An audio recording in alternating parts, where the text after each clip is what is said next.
நம்ம பார்க்க போகிறது 7 புள்ளியில் ஒரு சிக்கு கோலம். 7 புள்ளி நேர் புள்ளி 1ல் நிப்பாட்டிக்கோங்க. இது ஒரு பக்கம் மட்டும்தான் வைக்க போகிறோம். இதை நீங்கள் டெய்லி போடுற கோலம் மாதிரியும் வாசலில் போடலாம், இல்லை ஒரு கோலத்தை சுற்றி 4 பக்கமும் பார்டர் கோலமாகவும் இதை யூஸ் பண்ணலாம். இது ரொம்ப சிம்பிள். இப்போ முதல்ல இந்த கார்னரில் இருக்கு இல்லையா, இந்த 2 புள்ளியை இப்படி ஒரு ப்ராக்கெட் மாதிரி போட்டு இப்படி கனெக்ட் பண்ணிக்கோங்க. இப்போ இந்த ப்ராக்கெட்டோட மேல் பக்கத்தை இந்த சென்டர் புள்ளியில் கொண்டாந்து இப்படி ஜாயின் பண்ணிக்கலாம்.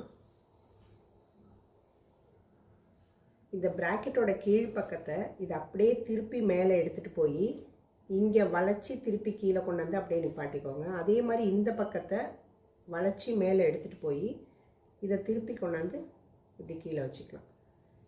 இப்படி கீழே வச்சதை பக்கத்து புள்ளியில் கொண்டு போய் இப்படி வளைச்சி நிப்பாட்டிக்கலாம். அதே மாதிரி இந்த பக்கமும் இப்படி வளைச்சி நிப்பாட்டிக்கலாம். வளைச்சி நிப்பாட்டினதை இந்த மேல் புள்ளிக்கு அப்படியே ஸ்ட்ரெயிட்டாக எடுத்துகிட்டு வந்து கிராஸாக இப்படி நிப்பாட்டிக்கோங்க.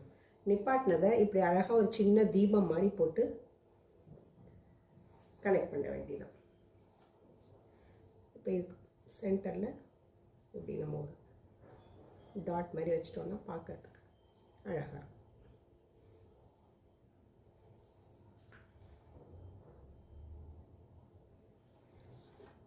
அவ்வளோதான்.